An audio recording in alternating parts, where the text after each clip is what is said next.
আসসালামু আলাইকুম, শুভেচ্ছা, স্বাগতম।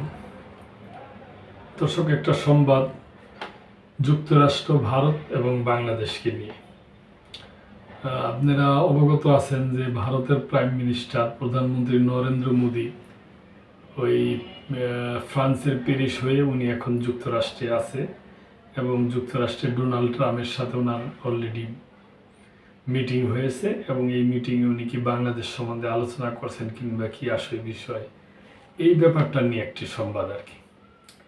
বাংলাদেশ প্রসঙ্গে ট্রাম্পের বক্তব্য গণমাধ্যমে ভুলভাবে উপস্থাপন, সমালোচনার ঝড়। ভারতের প্রধানমন্ত্রী নরেন্দ্র মোদীর সঙ্গে বৈঠকে যুক্তরাষ্ট্রের প্রেসিডেন্ট ডোনাল্ড ট্রাম্প বাংলাদেশ প্রসঙ্গ নিয়ে যে বক্তব্য দিয়েছেন তা ভুলভাবে উপস্থাপন করে সংবাদ প্রকাশ করেছে প্রথম সারির একটি জাতীয় দৈনিক সহ বেশ কয়েকটি গণমাধ্যম। এ নিয়ে সোশ্যাল মিডিয়ায় সমালোচনার ঝড় বইছে। অনেকেই বলছেন ইচ্ছাকৃতভাবে এ ধরনের বিভ্রান্তিকর শিরোনাম করা হয়েছে যাতে জনমনে ভুল বার্তা যায়। এটা অবশ্য ঠিকই, এই সংবাদটা করার আগে সচেতন এবং সতর্ক হওয়া উচিত ছিল। গণমাধ্যমে এই ধরনের বিভ্রান্তিকর খবর প্রকাশের বিষয়টি নিজে নজরে এনেছেন আইন উপদেষ্টা আসিফ নজরুল।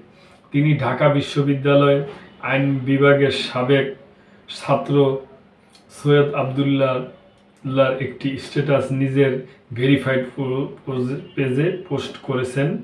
একই পোস্ট ফেসবুকেও করেছেন প্রধান উপদেষ্টা প্রেস সচিব শফিকুল আলম।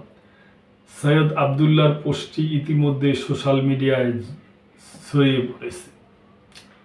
ভাইরাল এই পোস্টে সৈয়দ আবদুল্লাহ বলেন, ডোনাল্ড ট্রাম্প এবং মোদির বৈঠকে বাংলাদেশ প্রসঙ্গে ট্রাম্প যা বলেছে সেটাকে কয়েকটা মিডিয়া ভুল ভেবে প্রচার করছে।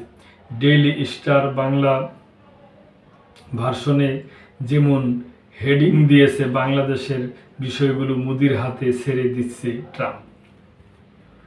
ডেইলি স্টারকে দেখা দেখি আরও কয়েকটি মিডিয়াও একই টাইপ মিসলিডিং শিরোনাম দিচ্ছে। তাদের এসব শিরোনাম দেখে এবং নিউজ দেখে মনে হচ্ছে ট্রাম্প যেন মোদিকে দায়িত্ব দিয়ে দিয়েছেন বাংলাদেশ ইস্যু ডিল করার জন্য। তিনি বলেন, আপনারা যারা এই নিউজটা করবেন খুব মনোযোগ দিয়ে অনলাইন থেকে এই ভিডিওটা দেখবেন।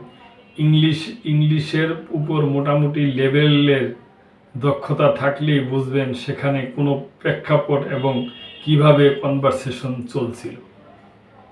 ট্রাম্পকে এক ইন্ডিয়ান সাংবাদিক যে প্রশ্ন করছিল তার সামারি হলো, বাইডেন প্রশাসনের সময় বাংলাদেশে রেজিম চেঞ্জ, হাসিনার পতন ইস্যুতে আমেরিকার ডিপ স্টেটের ভূমিকা আছে। এ ব্যাপারে আপনার মন্তব্য কি? উত্তরে ট্রাম্প বলছে, না, আমেরিকার ডিপ স্টেটের কোনোই ভূমিকা নাই। এবং তারপর চোখে মুখে বিরক্তি নিয়ে মোদির দিকে ইঙ্গিত করে, যেহেতু ইন্ডিয়ান সাংবাদিক মন গড়া তথ্য প্রচার করতে চাচ্ছিল তাই ইন্ডিয়ান প্রধানমন্ত্রীর দিকেই তাকে রেফার করে দিচ্ছে। ট্রাম্প বলছেন, বাংলাদেশ ইস্যুতে ওই প্রশ্নের উত্তরটা মোদির উপর ছেড়ে দিলাম, মানে বাংলাদেশ সংক্রান্ত এই প্রশ্নটার উত্তর মোদিকে দিতে বলেছিলেন ট্রাম্প। এই হলো ঘটনার সামারি। তো দর্শক, ঠিক হইতে আছে, এটা তো আর মোদির উপরে বাংলাদেশের দায়িত্ব দিয়ে দেয় নাই। শিরোনামের সমালোচনা করে সাইদ আবদুল্লাহ বলেন, চিন্তা করেন যারা এই হেডলাইন করছে যে বাংলাদেশের বিষয়গুলো মোদির হাতে ছেড়ে দিচ্ছে, তারা ঠিক কি বুঝে এই শিরোনাম করছে? অন্যদের কথা বাদ, daily star English to Bangla অনুবাদ পারে না, এটা আমি বিশ্বাস করি না। ইচ্ছাকৃতভাবে এভাবে জনগণকে ম্যানিপুলেট কেন করতে চান আপনারা? আর অন্য যেসব মিডিয়া এই টাইপ কাজ করছেন, জাস্ট ধূপধাপ কপি পেস্ট না করে একটু কনভারসেশনটা শুনে আসুন, শুনে তারপর খবর প্রকাশ করুন। চমৎকার বলছে, ঠিকই তো আছে, এটা একটা স্পর্শকাতর ব্যাপার দর্শক।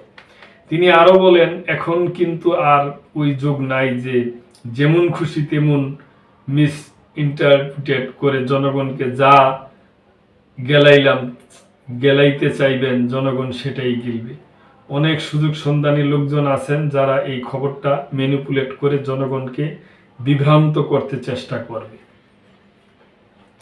দেশপ্রেমিক সাংবাদিক ভাইদের প্রতি অনুরোধ জানিয়ে সৈয়দ আবদুল্লাহ বলেন, আপনারা সত্যটা প্রচার করুন এবং সঠিক সংবাদ পরিবেশন করে সবার কাছে প্রকৃত সত্যটা উপস্থাপন করুন। এতে করে যারা মিসলিডিং শিরোনাম দেখে বিভ্রান্ত হওয়া থেকে সবাই সচেতন থাকতে পারবে। সুন্দর অবজারভেশন করছে। ট্রাম্পের বক্তব্যে বিভ্রান্তিকর শিরোনামের সমালোচনা করছেন বিএনপি চেয়ারপারসন ও সাবেক প্রধানমন্ত্রী খালেদা জিয়ার সাবেক প্রেস সচিব সাংবাদিক মারুফ কামাল খান। ভারতীয় সাংবাদিকদের প্রশ্নের জবাবে ডোনাল্ড ট্রাম্প আসলে কি বলেছিলেন তা তুলে ধরে ফেসবুকে পোস্ট দিয়েছেন তিনি।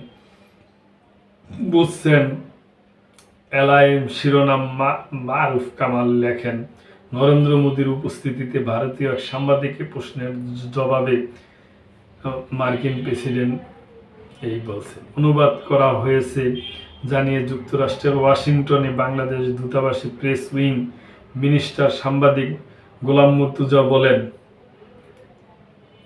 ট্রাম্পের বক্তব্যের এই লাইনটির অনুবাদ অনেকে করেছে এভাবে যে বাংলাদেশের বিষয় মোদির হাতে ছেড়ে দিচ্ছি। এটা শতভাগ ভুল অনুবাদ। এমন কাজ কেউ করছেন না বুঝে সরলভাবে, কেউ করছেন উদ্দেশ্যমূলকভাবে। দ্য ডেইলি স্টার বাংলারও প্রথম অনুবাদ ভুল ছিল, ভালো যে পরবর্তীতে তারা সংশোধন করছে। তিনি বলেন, প্রকৃত অর্থে এই বাক্যটি দিয়ে ট্রাম্প বলছেন এই প্রশ্নটি আমি মোদির হাতে ছেড়ে দিচ্ছি, মানে এই প্রশ্নের উত্তর তিনি মোদিকে দিতে বলেছেন। বিষয় হলো তা, বাংলাদেশকে মোদির হাতে ছেড়ে দেন নাই। দেখেন দর্শক, কি একটা ভুল বুঝাবুঝি হয়ে কিরকম একটা হয়ে গেছে। ট্রাম্প মোদিকে করছে যে ট্রাম্পকে একটা প্রশ্ন করছিল, ট্রাম্প বলছে এই প্রশ্নের উত্তরটা মোদির হাতে ছাইড়ে দিলাম। অথচ এটা আমাদের দেশে করছে যে আমাদের দেশের সমস্ত কিছু ডিল করার ব্যাপারে মোদির হাতে ছাইড়ে দিল। যাই হোক, ভুল বোঝাবুঝির অবসান হয়েছে, ভুলটারে আবার ঠিক করা হয়েছে। আমরা চাই যে সামনের দিনগুলো খুব সঠিক, সচেতন এবং অতি দক্ষতার সহিত, সতর্কতার সহিত এই সমস্ত কাজগুলো করতে হবে। এইটি আমাদের আশা। দর্শক ভালো থাকবেন, সাবস্ক্রাইব করে চ্যানেলটি ভালো লাগলে চ্যানেলটির পাশে থাকবেন। আপনাদের সহযোগিতা আমাদের একান্ত কাম্য এবং আমরা আশা করি। আজকে এই পর্যন্তই। ভালো থাকবেন। আল্লাহ হাফেজ।